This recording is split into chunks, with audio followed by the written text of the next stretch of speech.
Hello అందరికీ welcome back to our channel. నేను మీ కృష్ణాని.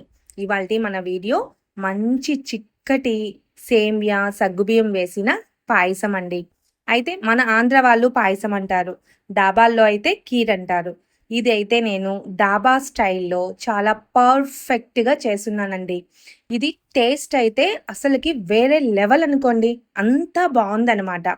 ఏదైనా ఫెస్టివల్స్ అప్పుడు కానీ, లేకపోతే ఎవరైనా గెస్ట్లు వచ్చినప్పుడు కానీ, లేదు స్వీట్ తినాలనిపించినప్పుడు కానీ, టకామని 15 మినిట్స్లో ఈ విధంగా కీర్ చేసుకొని తిని చూడండి. ఇంట్లో ఉండే వాళ్ళంతా కూడాను మనం చేసిన ఈ స్టైల్ కీర్కి ఫిదా అయిపోతారంటే నమ్మరు, అంత పర్ఫెక్ట్గా వస్తుందన్నమాట. అయితే దీనిలో నేను పాయసం ఎక్కడా కూడా పల్చగా లేకుండా, తిక్కుగా లేకుండా మంచి క్రీమీ స్ట్రక్చర్తో ఎలా ప్రిపేర్ చేశానో చూసేద్దాం, వచ్చేయండి. ముందుగా నేను ఒక హాఫ్ కప్పు సగ్గుబియ్యం తీసుకుని ఒక 2 టైమ్స్ నేను కడిగి పెట్టుకున్నాను అనమాట. ముందు చేసిన పని అదే. కడిగి పెట్టేసేసి కొంచెం వాటర్ వేసి పక్కన పెట్టేసేద్దాం. ఈలోపు మనం ప్రాసెస్ అంతా జరిగేలోపు అది నానుతుంది. ఆ తర్వాత మందపాటి ప్యాన్ తీసుకునేసి అందులో 2 స్పూన్లు నెయ్యి వేసేసేయండి. ఆ నెయ్యి కొంచెం హీట్ ఎక్కిన తర్వాత ఎండు ద్రాక్ష తీసుకోండి. ఎండు ద్రాక్ష, జీడిపప్పు ఇవి 2 మాత్రమే వేస్తున్నాను. ఎందుకంటే కీర్కి అవి 2 వేస్తేనే చాలు, మంచి టేస్ట్ వస్తుంది. అలాని ఎక్కువ వేయకండి, కొంచెం మీడియంగా వేసుకోండి. అయితే ఫస్ట్ ద్రాక్ష వేయించుకునేటప్పుడు కూడా ఈ విధంగా బాల్స్ లాగా వచ్చేలాగా వేయించుకుని పక్కన పెట్టేసేయండి. అదే నెయ్యి ప్యాన్లో మనం ఏవైతే ముందుగా తీసుకున్నామో జీడిపప్పు, అవి కూడా చక్కగా వేయించుకోండి. గోల్డెన్ బ్రౌన్లోకి ఈ విధంగా వచ్చేటట్టుగా మార్చేయకండి. మార్చేస్తే మళ్ళా ఫ్లేవర్ అంతా మారిపోతుంది అనమాట.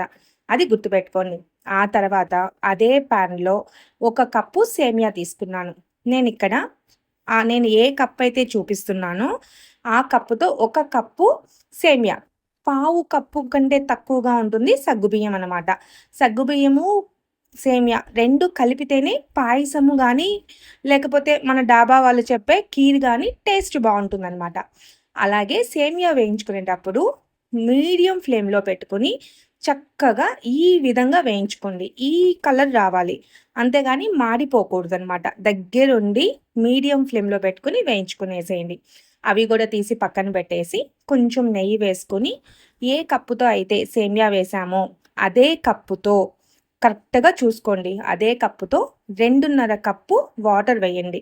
అలా వేసాము అంటే కీర్ అనేది చల్లారిపోయిన తర్వాత కూడా పల్చబడదు, అలా అని థిక్గా కూడా ఉండదు, మీడియం కన్సిస్టెన్సీలో ఉంటుందన్నమాట. అలా వాటర్ వేసుకునేసి అది కొంచెం హీట్ ఎక్కిన తర్వాత ముందుగా మనం నానబెట్టి పెట్టుకున్న సగ్గుబియ్యం ఏవైతే ఉన్నాయో అవి కూడా వేసి కొంచెం అలా అలా కలపండి. ఇక్కడ నేను సగ్గుబియ్యం వేసేటప్పుడు నెయ్యి ఎందుకు వేశాను అంటే, సగ్గుబియ్యం ఉడికేటప్పుడు అడుగు అంటుతుందనమాట. అలా అడుగు అంటకుండా చక్కగా ఉంటుంది నెయ్యి వేస్తే. ఓకేనా? ఇది జస్ట్ 5-7 మినిట్స్లో సగ్గుబియ్యం బాగా ఉడికిపోతుంది. ఎందుకంటే మనం ఆల్రెడీ ఈ ప్రాసెస్ అంతా చేయడానికి కొంచెం టైం పట్టుంటుంది కాబట్టి, ఈ టైం లోపల అది నానుతుంది కాబట్టి, నానిన తర్వాత అదిగోండి అలా వచ్చేసేసింది అనమాట. ఒక 5 మినిట్స్కి అంతా అందులో హాట్ వాటర్లో వేస్తాం కాబట్టి తొందరగా ఉడికిపోతుంది, ఎక్కువ టైం ఏం తీసుకోదు. ఇంకా మీరు కొంచెం ముందుగా అయితే ఒక 1 అవర్ నానబెట్టుకున్నాము అంటే జస్ట్ అసలుకి హాట్ వాటర్లో అలా వేసిన 2-3 మినిట్స్కి అంతా ఉడికిపోతుంది అనమాట. ఓకేనా? మంచి సగ్గుబియ్యం తీసుకోండి, క్వాలిటీ సగ్గుబియ్యం. అలా ఉడికిన తర్వాత మనం ఏవైతే వేయించి పెట్టుకున్నామో సేమియాని కూడా అందులో వేసేసేయండి. చక్కగా వేసి కలపండి. ఇది కూడా అంతే, ఒక 3-4 మినిట్స్ అలా ఉడికితే చాలన్నమాట. సేమియా చల్లారిపోయిన తర్వాత కూడా ఉడుకుతూ ఉంటుంది, అంటే ఆ వేడి మీదే అది బాగా ఉడికిపోతుంది, ఎక్కువగా ఏం ఉడకనక్కర్లా. అందులోనూ ముందుగా మనం సేమియాని వేయించి పెట్టుకున్నాం కాబట్టి మంచిగా వస్తుంది. ఆ తర్వాత ఏ కప్పుతో సేమియా తీసుకున్నామో అదే కప్పుతో 1 కప్పు పంచదార వేస్తున్నాను. ఒకే 1 కప్పు, ఎందుకంటే నేను స్వీట్ కోసం లాస్ట్లో ఇంకొకటి కూడా యాడ్ చేస్తాను, అందుకని ఒకే కప్పు వేస్తున్నాను అనమాట. మీరు ఎంత స్వీట్ తినాలనుకున్నా కూడా 1 కప్ అయితే సరిపోతుంది. ఇక్కడ మీకు ఇంకొక డౌట్ రావచ్చు, మీరేంటండి సగ్గుబియ్యం కొలత చెప్పటం లేదు అని. మనం సగ్గుబియ్యము చాలా తక్కువ క్వాంటిటీలో వేసాము. సేమియా ఏ క్వాంటిటీతో వేస్తున్నామో అదే క్వాంటిటీతోనే మనకి సరిపోతుందన్నమాట. స్ట్రక్చర్ అనేది చక్కగా వస్తుంది. ఆ తర్వాత ఇక్కడ నేను ఒక 2 స్పూన్లు చక్కెర, ఒక 4, 5 ఇలాచీలు వేసి మిక్సీకి పట్టి ఆ ఇలాచీ పౌడర్ కూడా వేసేసాననమాట. ఆలోపు అది కొంచెం ఉడికింది. దీంట్లోకి ఏ కప్పుతో అయితే మనం వాటర్ తీసుకున్నామో అదే కప్పుతో 2 కప్పులు చిక్కటి పాలు పోసుకునేసేసేయండి. అంటే 2:30 కప్పు వాటరు, ఒక 2 కప్పులు పాలు. మొత్తం 4:30 కప్ అనమాట. ఈ కన్సిస్టెన్సీలో వేసాము అంటే కీర్ అనేది పల్చగా ఉండదు, అలాని థిక్‌గా ఉండదు, చల్లారాక ముద్దగా కూడా రాదు. మంచి కన్సిస్టెన్సీతో వస్తుందనమాట. అలా వేసిన తర్వాత ఇప్పుడు నేను మిల్క్ మేడ్ యాడ్ చేస్తున్నాను. ఈ మిల్క్ మేడ్ యాడ్ చేయటం వలన స్మెల్లు, స్ట్రక్చరు, టేస్టు అన్నీ మారిపోతాయన్నమాట. చాలా బాగొస్తుంది. నేనిక్కడ ఇది హాఫ్ బాటిల్ వేసేస్తున్నాను. చక్కెర ఎందుకు అక్కడ తక్కువ వేశాను అంటే, ఈ మిల్క్ మేడ్‌లో షుగర్ అనేది ఉంటుంది. బాగా స్వీట్‌నెస్ అనేది ఉంటుంది కాబట్టి, మనం బ్యాలెన్సింగ్‌గా వేసుకోవటం కోసం అది ఒక కప్పు చక్కెర వేశాను.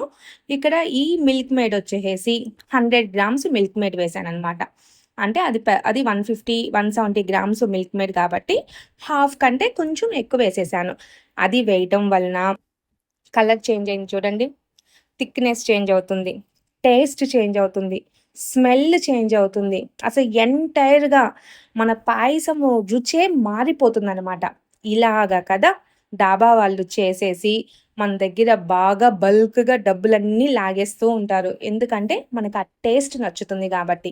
సో, సేమ్ ఇదే ప్రొసీజర్‌లో మనం ఇంట్లో కూడా చేసుకోవచ్చు అనేసి నేను మిల్క్ మేడ్ తెచ్చి ఇలా చేశాననమాట.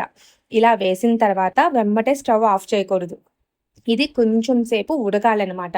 ఒక 5 మినిట్స్ అలా ఉడకనివ్వండి. ఇదిగో చూడండి ఎంత చక్కగా బబుల్స్ వస్తున్నాయో. ఇలా ఉడకాలి. ఒక 5 మినిట్స్ ఉడికింది అంటే మనం వేసిన మిల్క్ మేడు, పాలు, చక్కెర, నెయ్యి, సేమియా, సగ్గుబియ్యము మొత్తము కూడా బ్యాలెన్సింగ్ కన్సిస్టెన్సీలోకి వచ్చేసేస్తుంది. అలా వచ్చినప్పుడు అసలు సిసలైన కీర్ అనేది రెడీ అయిపోతుందనమాట. చూడండి అలా ఒక 5 మినిట్స్ అలా ఉడకనివ్వండి. అలా కొంచెం సేపు ఉడికితేనే ఆ టేస్ట్ వస్తుందనమాట. ఇలాంటి కీర్ అనేది మనము ఏ పండగలకి చేసుకున్నా, గెస్ట్‌లు వచ్చినప్పుడు చేసి పెట్టినా అందరూ మనకి ఫిదా అయిపోతారనుకోండి. అంత బావుంటుంది. ఇలా ఉడికేటప్పుడు ముందుగా మనం వేయించి పెట్టుకున్న ద్రాక్ష, జీడిపప్పు కూడా అందులో యాడ్ చేసేసుకొని ఇంకొంచెం సేపు ఉడకనివ్వండి.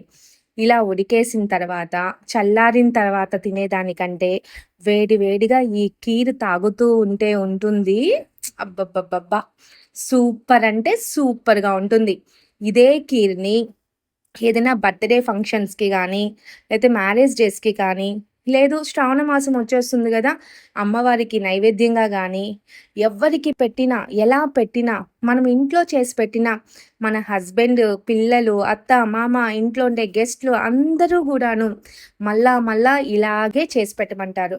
అంత మంచి చిక్కటి, చక్కని, రుచికరమైన కీరనమాట ఇది. ఓకేనా? అయితే ఈ వీడియో మీకు నచ్చింది కదూ!